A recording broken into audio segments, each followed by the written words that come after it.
Assalamualaikum warahmatullahi wabarakatuh. Waalaikumsalam warahmatullahi wabarakatuh. Alhamdulillah kita ketemu lagi di dialog Ramadan kali ini, dan tema kita kali ini adalah seputar zakat fitrah. Nah, beberapa pertanyaan yang sudah kita kumpulkan dari beberapa pelajar-pelajar ataupun remaja-remaja yang ada di luar sana seputar zakat fitrah. Tapi sebelum mungkin saya pertanyakan ini Ustadz tentang seputar zakat fitrah ini, mungkin sedikit ada pembuka dulu penjelasan tentang zakat fitrah ini. Silakan. Baik, bismillahirrahmanirrahim. Assalamualaikum warahmatullahi wabarakatuh. Waalaikumsalam. Alhamdulillahirabbil alamin. Wassalatu wassalam ala Rasulillah. Hasbunallahu wa ni'mal wakil, ni'mal maula wa ni'man nasir. Asyhadu an la ilaha illallah wahdahu la syarikalah wa asyhadu anna sayyidina Muhammadan abduhu wa rasul. Baik, jadi zakat fitrah ini masuk pada kategori kewajiban umat Islam. Sebagaimana kita ketahui bahwasanya rukun Islam salah satu di antaranya ada namanya menunaikan zakat. Dan menunaikan zakat ini adalah perintah sebagaimana di dalam Al-Qur'an di surah Al-Baqarah ayat kedua, wa iqamus shalah wa itauz zakah. Dan dirikanlah salat dan tunaikanlah zakat. Artinya zakat ini adalah sebuah kewajiban untuk kita semua, penyempurna daripada keislaman seseorang.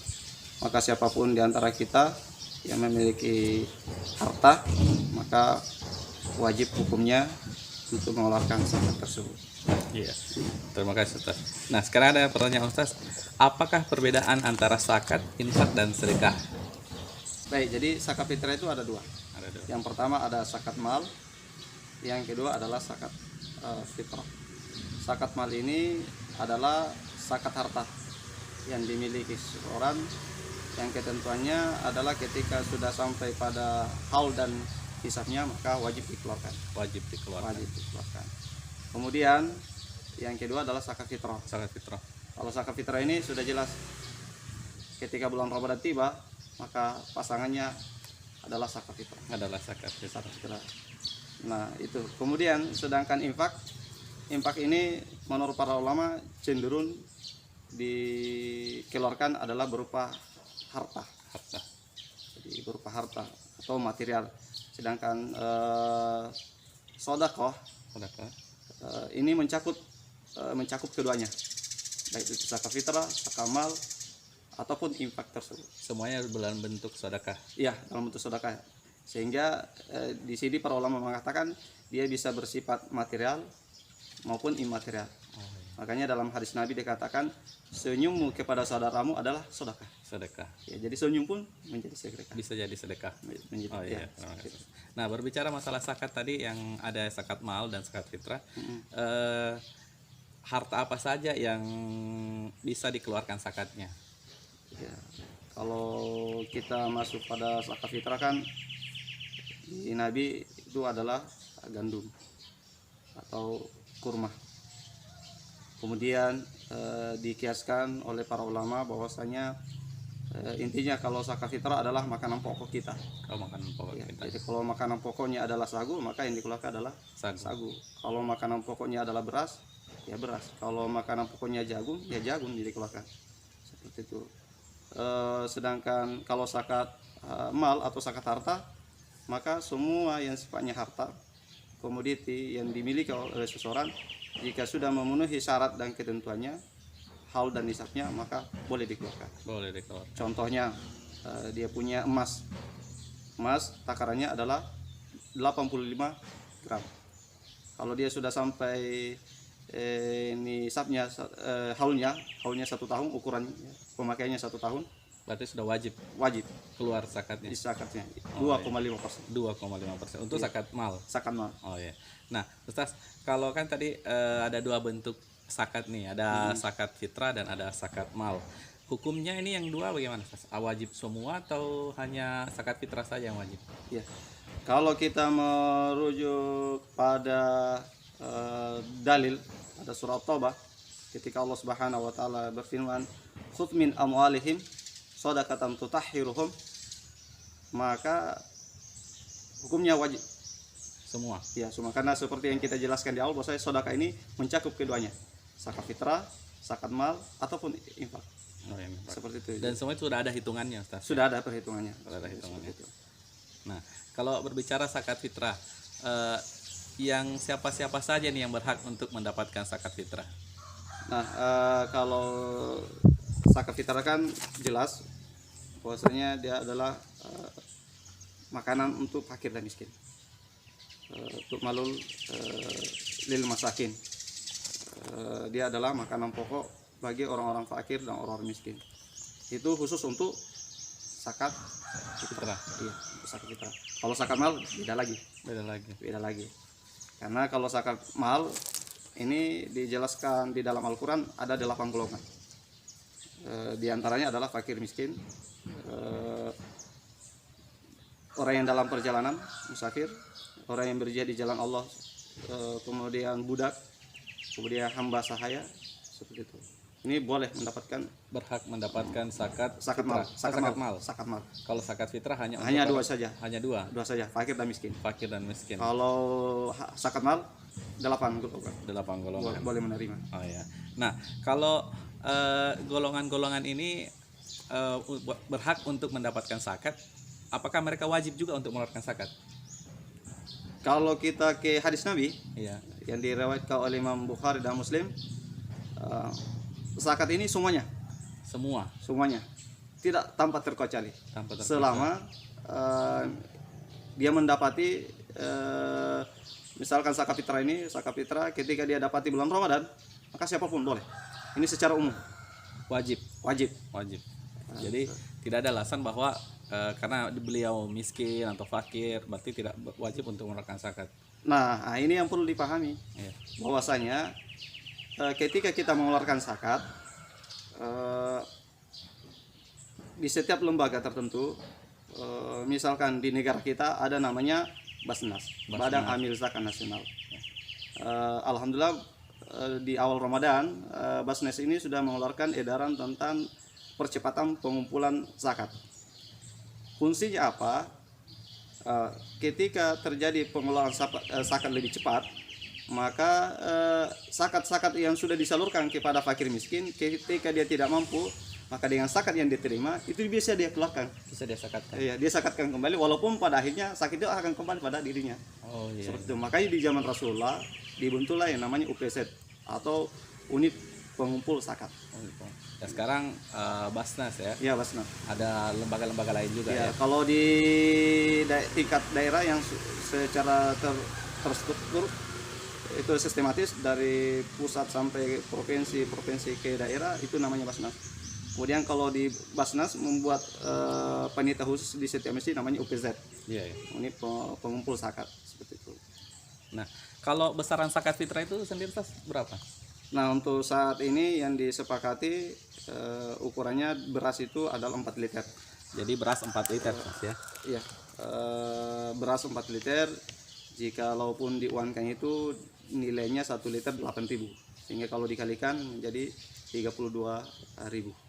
Ya, jadi kita ingatkan bahwa nilai zakat sekarang itu kalau dalam bentuk makanan pokok kita ada sekarang adalah beras ya. Iya. Jadi kalau beras dalam diuangkan, kalau saya seperti belanja beras itu per liter itu biasanya kan cuma Rp8.000. 8.000, ya. Jadi kalau dikali 4 itu nilainya Rp32.000. Iya. Iya. Nah, kalau untuk seperti saya punya anggota keluarga 2, istri 1, berarti itu langsung dikali 4 semua. Dikali 4 semua. Langsung dikali 4 selesai. Nah, kalau untuk anak ini Mas Tas, yang wajib menanggung zakatnya itu siapa? Kalau kita kembali dalam fikih tentang pengelolaan zakat, maka dari beberapa hadis bahwasanya siapa yang punya tanggungan, maka yang punya tanggungan itu ya itulah yang memberikan zakat, mengeluarkan zakatnya. Oh, yang menanggung mereka ya. Misalkan saya adalah kepala keluarga. Iya. Saya di rumah ada istri, ada 3 anak. Maka istri dan anak ini adalah tanggungan saya. Kalau misalkan di rumah itu ada ibu mertua atau ibu kandung kita, karena dia tinggal di rumah dan dia adalah tanggungan kita, maka ibu mertua atau ibu kita pun adalah tanggungan kita, atau ayah kita itu menjadi tanggungan kita. Ataupun kalau ada orang yang numpang di rumah kita atau keluarga, Iya, menjadi tanggungan kita, berarti kita juga wajib menanggung zakat fitrah. Iya, intinya di kata kuncinya adalah menjadi tanggungan. Menjadi tanggungan. Iya, menjadi tanggungan. Iya, Ustaz. Nah, berbicara masalah zakat ini kan sudah jelang Idul Fitri nih, sudah akhir-akhir Ramadan. Waktu-waktu yang tepat untuk mengeluarkan zakat itu kapan, Ustaz?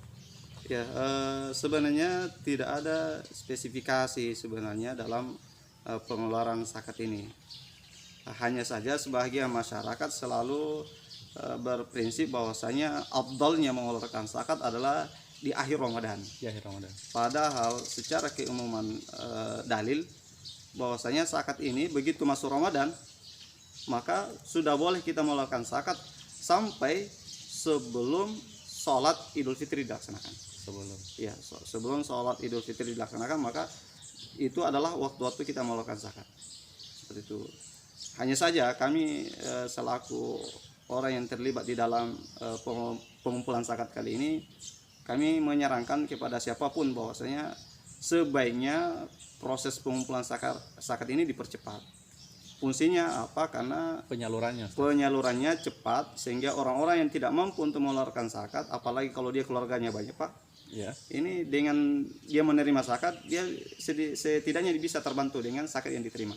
Seperti itu. Apalagi Pak sekarang kan musim pandemi. Iya, musim pandemi sekarang ini pemasukan semuanya susah. Ya, serba susah. Semua serba pemasukan susah. Benar.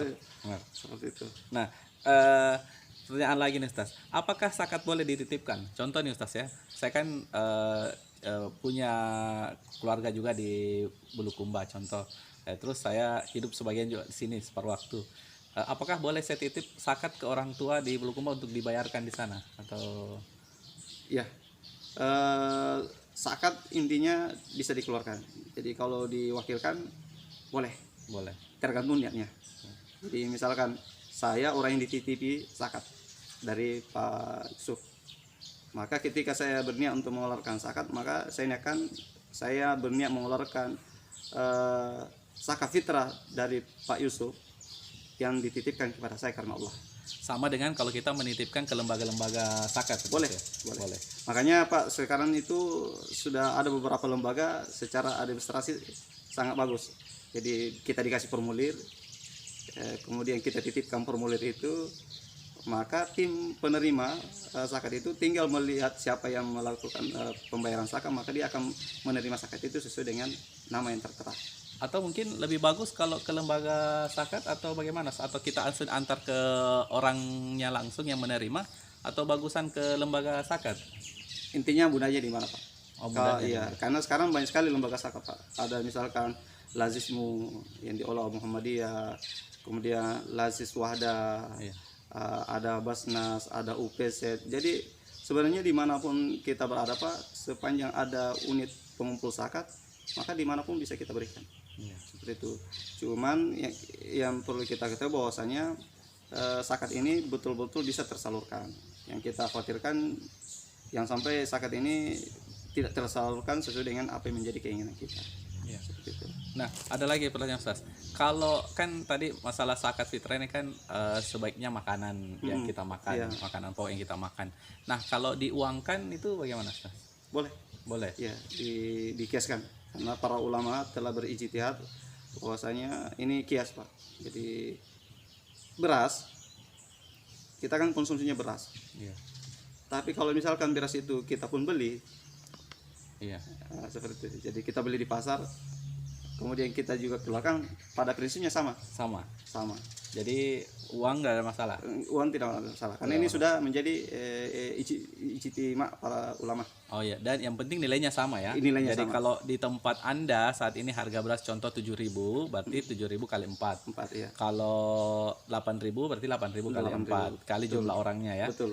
Jadi kita sarankan jadi tidak ada masalah mau dalam bentuk uang ataupun dalam bentuk makanan pokok yang biasa kita makan, itu sebenarnya ada masalah. Yang mana mudahnya intinya. Yang mana mudahnya. Nah, masalah waktunya jadi juga pun tidak ada masalah mau sekarang, mau nanti, yang penting sebelum sholat Id.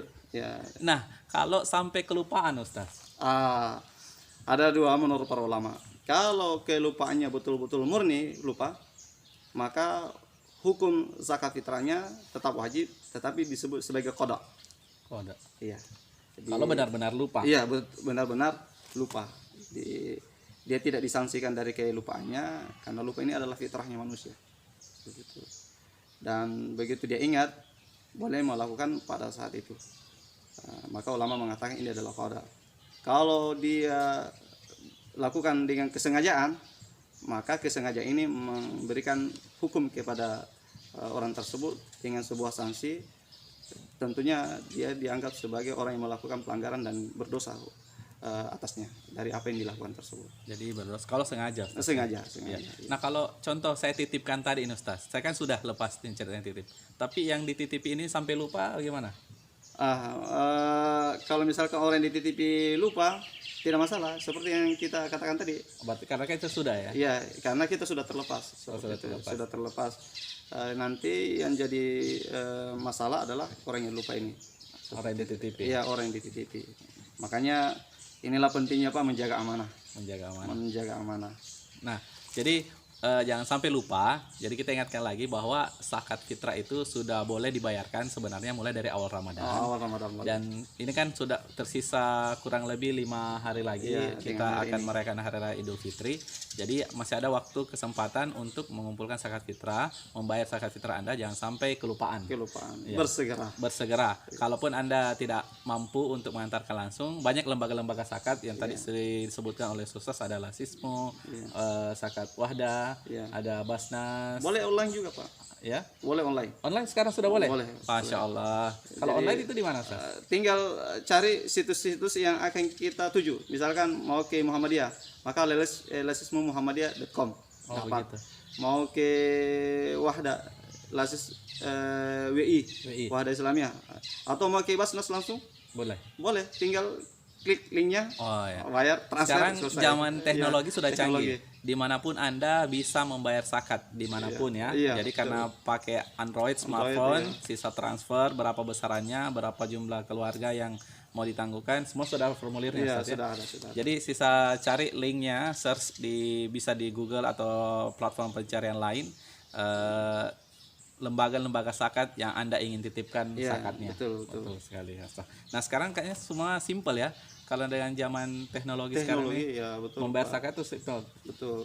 Apatah lagi sekarang Pak, itu kan banyak sebenarnya, seperti yang tadi disebutkan di awal, bahwasanya ada beberapa lembaga yang mengumpulkan zakat, termasuk di beberapa pondok pesantren yang masih membutuhkan pembiayaan, pengelolaan zakat itu sendiri, panti asuhan.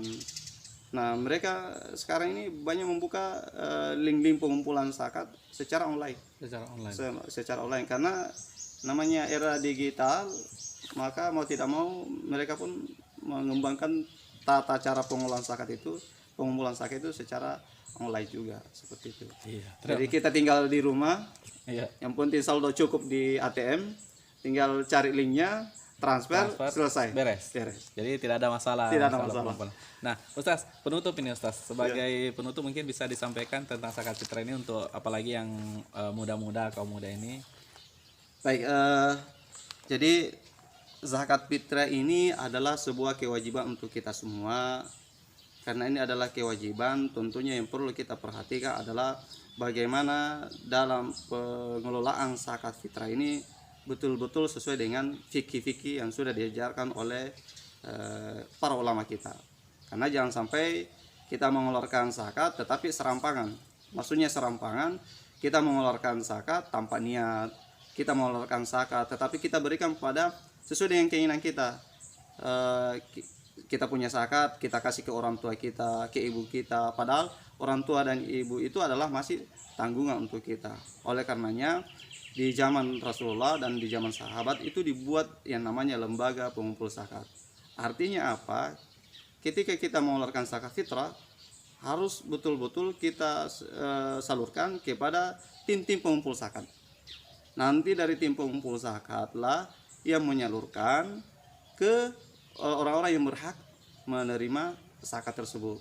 Udah, yang lebih penting lagi Pak, yang perlu kita ketahui bahwasanya ketika kita mengeluarkan zakat jangan lupa berniat. Jangan lupa berniat. Niatnya sangat simpel sekali, mau pakai bahasa Indonesia, mau pakai bahasa Arab, terserah.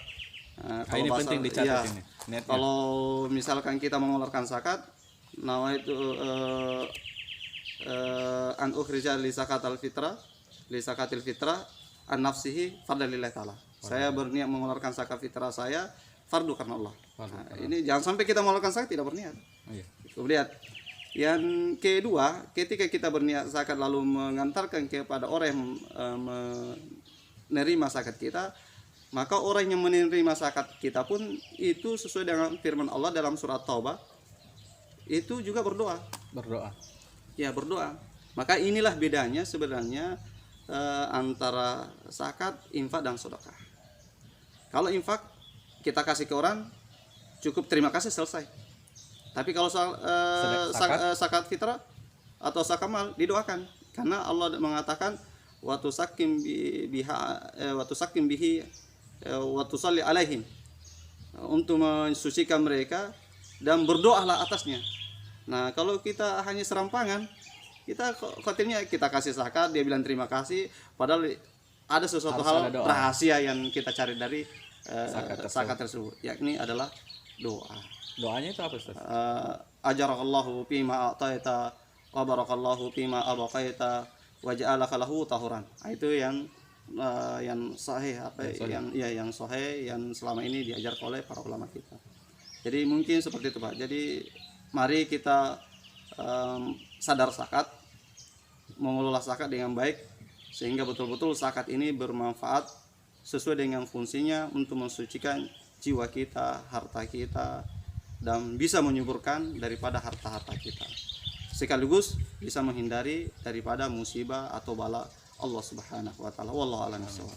Nah, sebagai kesimpulan bahwa kita ingatkan sekali lagi, zakat fitrah ini sudah boleh dikeluarkan dari sekarang, tanpa menunggu harus sampai malam takbiran ataupun sampai sebelum sholat Id, supaya mudah penyalurannya.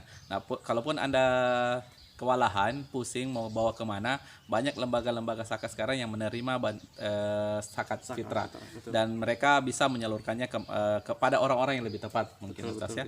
Dan yang ketiga, kalaupun Anda lebih susah lagi, sekarang sudah banyak zakat online. Jadi sisa cari di pencarian lembaga-lembaga yang Anda inginkan, salurkan, transfer, dan itu sudah berarti sudah cepat dan bisa lebih praktis lagi. Nah, apalagi sekarang zakat ini kan wajib hukumnya, jadi jangan sampai kelupaan, jangan sampai ini menjadi beban buat kita. Jadi mudah-mudahan salah satu kewajiban kita sebagai kaum muslimin untuk membayar zakat ini bisa terlaksana. Jadi cukup sekian mungkin, Ustaz, hari ini dialog kita, mudah-mudahan bisa bermanfaat. Amin. Amin ya rabbal alamin. Assalamualaikum warahmatullahi wabarakatuh. Waalaikumsalam warahmatullahi wabarakatuh.